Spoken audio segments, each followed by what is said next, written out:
Kalau kita lihat atau kita dengar atau kita baca tentang perempuan pendarahan yang dianya tadinya saya rasa dia sudah mendengar tentang cerita tentang Yesus di mana-mana. Amin.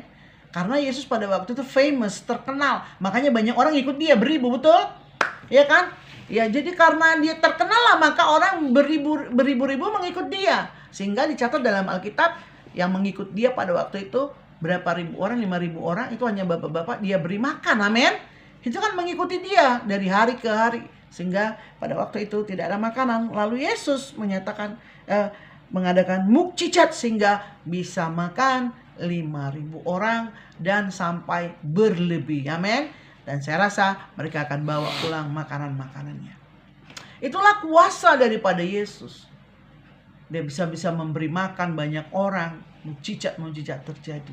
Nah, ketika perempuan pendarahan tadi dia mendengar mukjizat-mukjizat ini, dia punya iman yang luar biasa. Amin. Dia punya iman, asal ku jamah saja jubahnya, pasti aku sembuh dalam hatinya.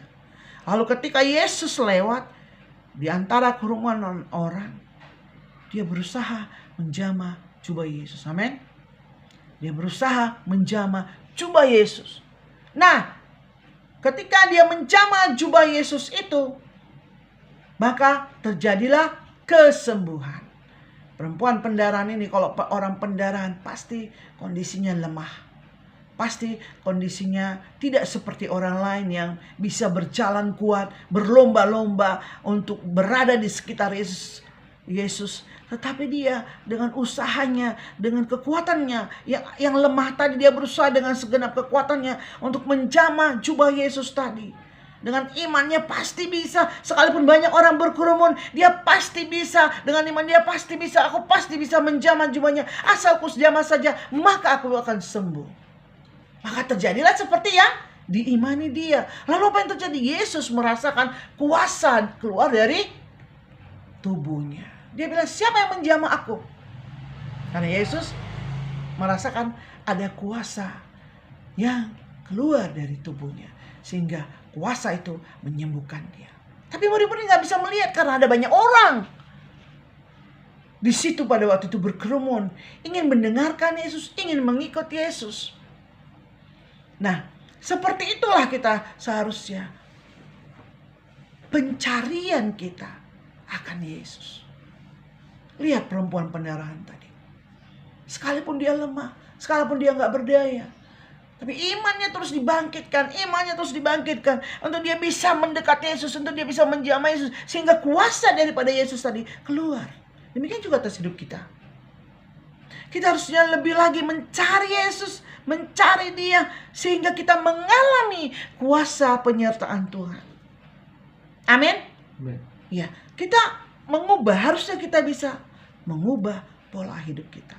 Mulai berdoa, lebih lagi baca firman, lebih lagi untuk merenungkan firman, bersekutu bersama, berdoa bersama di tempat ini.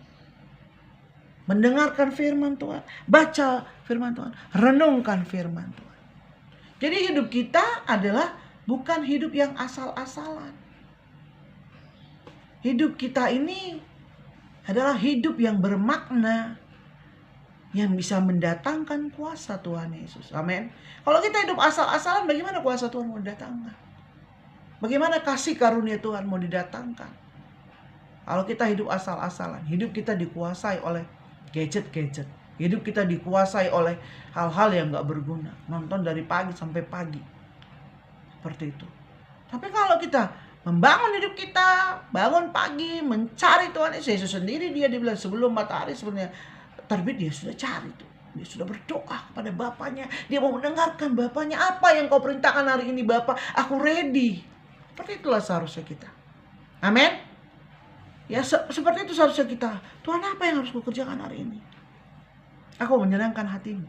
Kalau kita bekerja, di dalam kita bekerja juga, kita sadari bahwa Yesus ada di situ, Tuhan kita ada di situ, maka kita akan mengerjakannya dengan sepenuh hati. Amin. Karena kita tahu Tuhan ada di situ. Kalau kita dalam belajar juga, kalau kita tahu Yesus ada di sampingku, maka kita tidak akan bermain-main dengan hidup kita. Amin. Kalau kita tahu bahwa Yesus bersama kita dan kita harus memuliakan Dia, kuasanya dalam hidup kita, maka di dalam keluarga kita, di dalam lingkungan hidup kita juga kita tahu kita harus menggambarkan kuasa keilahiannya. Sama seperti Adam tadi coba. Si Adam tadi sebenarnya gambar Allah, iya kan, dalam penciptaannya, ya kan? Di Kejadian berapa itu dikatakan? Kejadian 1 ayat berapa? Kejadian 1 ayat, marilah kita, di mana tertulis, Pak? Segambar dan serupa dengan Kejadian 1 ayat 26.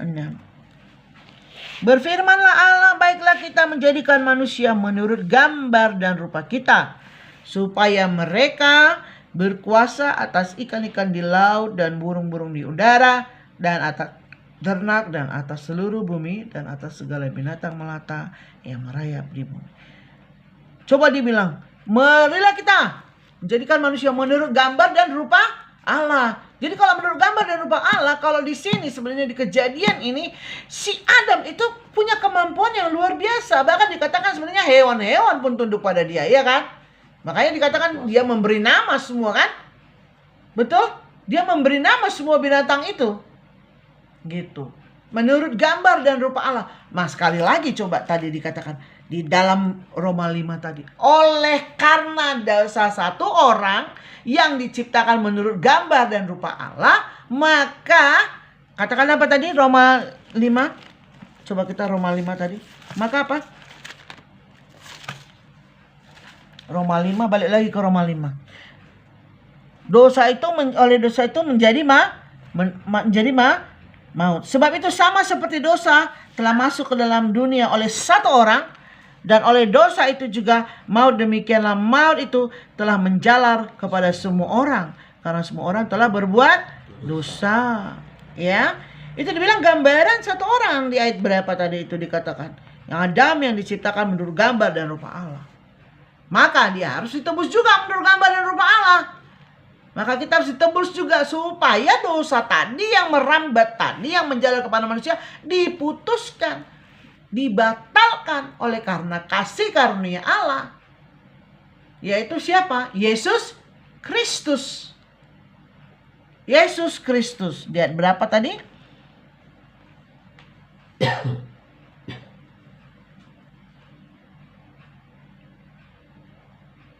Ayat 21, supaya sama seperti dosa berkuasa dalam alam maut, demikian kasih karunia akan berkuasa oleh kebenaran untuk hidup yang kekal oleh Yesus Kristus.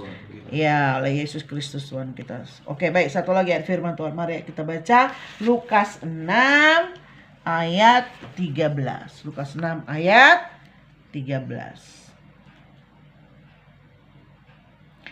Ayat 19. Lukas 6 ayat 19. Yuk sama-sama kita baca Lukas 6 ayat 19. Dan semua satu dapat? Lukas 6 ayat 19. Dah? Dan semua orang banyak itu berusaha menjamah dia karena ada kuasa yang keluar daripadanya, dan semua orang itu disembuhkannya. Semua orang berusaha menjamah dia. Lihat sekali lagi dikatakannya. Karena ada kuasa keluar daripadanya. Dan semua orang itu, tadi yang berusaha menjamah dia kan, disembuhkan. Gak ada yang dibilang, ada beberapa yang gak disembuhkan dari yang menjamah itu. Gak ada yang bilang kan, ada 5 orang yang tidak disembuhkan dari yang menjamah itu. Tapi semua orang disembuhkannya.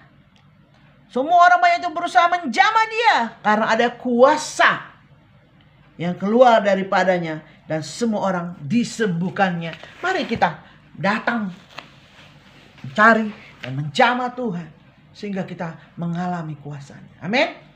Mengalami kuasa mukjizat Tuhan, mengalami kuasa kesembuhan Tuhan. Itu mereka mengejar beribu orang loh. Bayangkan satu orang dikerumunin beribu orang. Berarti bagaimana supaya bisa menjamahnya? Berlomba-lomba, berdesak-desakan.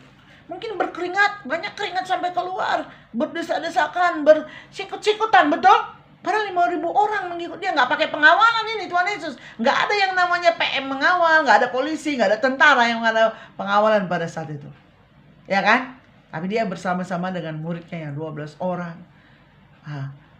Orang-orang yang di sekitar dia mengetahui ada kuasanya, mengejar dia, ingin disembuhkan.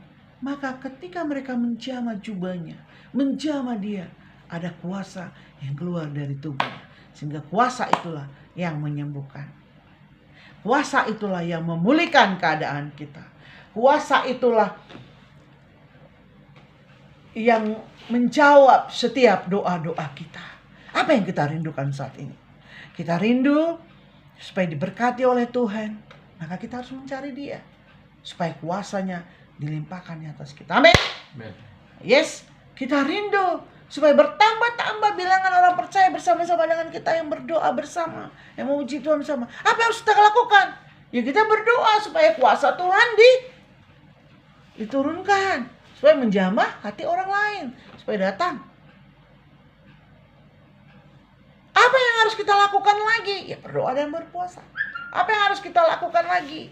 Merenungkan firman Tuhan, memuji Dia dengan segenap hati kita, menyembah Dia dengan segenap hati kita, supaya kuasanya dipulihkan, memulihkan kita.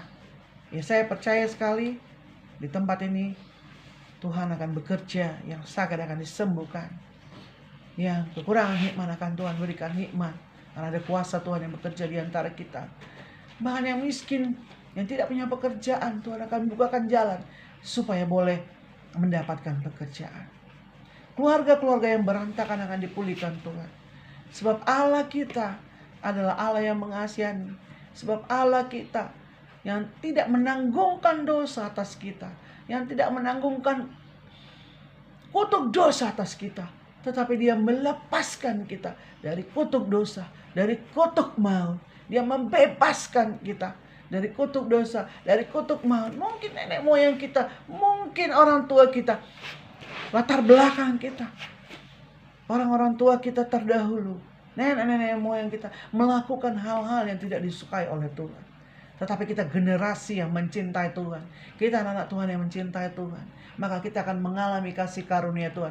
Maka seluruh dosa orang-orang yang terdahulu, orang-orang tua kita itu sudah diputuskannya, sudah dikalahkannya. Kuasa maut sudah dikalahkan. Sehingga hari ini kita menikmati kasih, kemurahan Tuhan.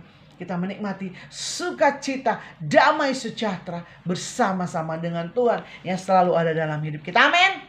Haleluya, terpujilah Tuhan.